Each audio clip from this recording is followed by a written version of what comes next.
In this video, we are going to talk about the bizarre life of history's richest man, Mansa Musa. So before starting this video, please like this video and subscribe to our channel for future updates. When affluent monarchs are discussed, the names Cleopatra and Augustus Caesar come to mind, although neither was as wealthy as Mansa Musa. In reality, with an estimated net worth of $400 billion when adjusted for inflation, Mansa Musa is the richest person in history. For 25 years, he ruled the Kingdom of Mali, then known as the Gold Corps. He expanded his kingdom to include most of West Africa, including Nigeria, Niger, Algeria, Mauritania, Ivory Coast, the Gambia, Senegal, and Burkina Faso. Mali also progresses in education and religion, becoming a must-see destination in 14th century Africa. Here, the list of the bizarre life of history's richest man, Mansa Musa. Let's start. Number 1. The Kingdom of Mali. Sundiata Keita founded Mali's Western Sudanese Empire in the 13th century. The Malians' kingdom was unknown to the rest of the world until a century later, when it became the center of trade between North African Arab nations and the rest of West Africa. Its precise size before Mansa Musa assumed power is unknown, although Niamey was its capital. Mali's allure stemmed from its vast gold riches and salt exports to neighboring Songhai and other northern kingdoms. Niamey was also near the junction of the Niger and Sankarani rivers, making it a transportation hub between the north and south. Number 2. How he became king of Mali. Mansa Musa simply meant king or Sultan Musa, as Mansa was the Mandinka word for a king. Mansa Abu Bakr II, the king of Mali in the early 1300s, was more of an explorer than a great king. According to legend, he departed Mali in 1305 on an expedition to explore the furthest reaches of the Atlantic Ocean and never returned.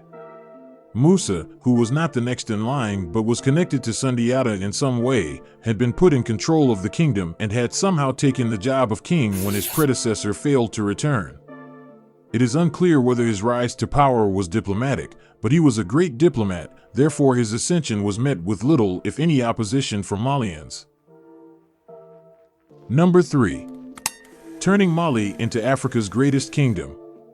Mali was great before Musa became Mansa, but the kingdom flourished under him. He fortified the Malian army, allowing it to conquer adjacent petty kingdoms, including the much bigger Songhai kingdom. Mansa Musa was also an excellent diplomat who was able to broker trade agreements between various villages in the region. He expanded gold mining in Mali to become the world's greatest supplier of gold at the time. Mali also sold a lot of ivory and salt, which were in high demand throughout the Arab world. Number 4. How he became the richest man in the world. Mali was a monarchy, but that didn't make Mansa Musa the richest man on the planet.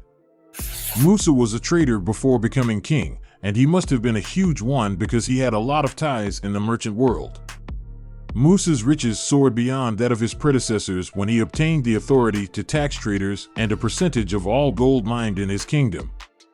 Musa is thought to have been an extremely kind man who shared much of his riches with peasants and used the majority of it to expand education and Islam in Mali.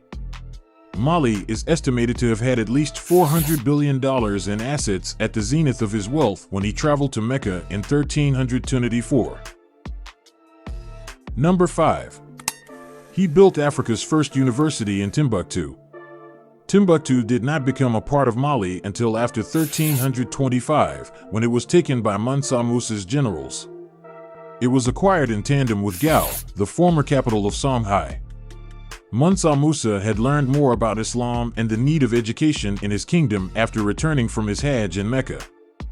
He also brought with him architects and scholars from Mecca, Medina, and Cairo, whom he hired to begin construction of the Grand Mosque of Timbuktu and the university library using baked bricks that are still in use today. Mansa Musa transformed Timbuktu into one of the most advanced towns in Africa at the time, thanks to new technology and his gold. Number 6. He built a mosque every Friday on his way to Mecca. Mansa Musa's 1324 trip to Mecca is thought to have been the most costly enterprise he ever undertaken. He led a caravan of 60,000 individuals, 12,000 of them were slaves, and thousands of camels. But one of his greatest traits was his religiosity, and he had to worship in a mosque everywhere he went. Musa didn't have the luxury of mosques along his 4,000-mile journey to Mecca, so wherever he found himself on Friday, Mansa Musa would build a mosque. When you consider that his voyage took an entire year, that adds up to a big number of mosques. Number 7. His grand entrance in Cairo. In 1324, Egypt was ruled by Sultan al-Malik al-Nasir, a famous Mamluk notorious for his ego.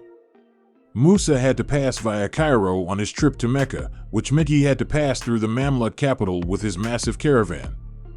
Mansa carried his generosity to Egypt, generously spent his money on many artifacts that were far more valuable than they were. He also contributed a large amount of gold to Egypt's treasury, for which he was rewarded with a palace in which he and his attendants might reside. The Sultan of Cairo had never seen such a large caravan before and was even more taken aback when Musa refused to bow to him. Musa informed the Sultan that he had no political motives and was simply passing through on his way to Mecca. Number 8. He caused a decade-long fall in the value of gold. Mansa Musa is said to have carried more than 20 tons of gold with him on his Hajj journey. His excessive spending and generously distributing out gold dust to peasants along the way and in Cairo generated an unprecedented surge of gold in the capital. With so much gold in the treasury and the economy, the value of gold in Egypt fell so precipitously that historian Al-Umar discovered the effects 12 years later. Mansa Musa himself was plundered on his way back from Mecca, and he was broke, so he had to borrow part of the gold he had given out, and it is reported that he had to pay up to 5 times the amount he had given away. Number 9. He introduced Mali to the world. Prior to Mansa Musa's Hajj, nothing was known about the Kingdom of Mali. His visit, however, piqued the curiosity of people from all over the world, including Europe and the West African monarchy. Portraits of Mansa Musa could be found all over Egypt, Mecca, Medina, and even Spain, as people lavished the man with more gold than anybody could conceive. It is believed that the publicity promoted trade between Mali and the rest of the Arab world. It also brought Spanish and Portuguese traders to Mali, which harmed the kingdom later on. Number 10. The end of his legacy. Mansa Musa's constructions, including the big mosque, still survive in Timbuktu today. The Library of Timbuktu wall still intact, while the institution was afterwards demolished. Mansa Musa had resigned from the throne and placed the kingdom in the hands of his son when he died, about 1337. His son, or sons, according to stories of internal bickering, caused divisions in the kingdom later on. His generals are also thought to have taken control of other sections of the empire at the time. The divided kingdom mismanaged mining wealth and productivity, and salt sites suffered as well. Musa's empire is thought to have been destroyed by the Portuguese invasion decades later. That's it for today. We hope you found our video interesting. If you did, please give it a big thumbs up and share it with others. Also, if you haven't already, please consider subscribing to our channel. Don't forget to turn on the notification bell so you don't miss any of our new uploads. In the end, thanks for watching and see you next time.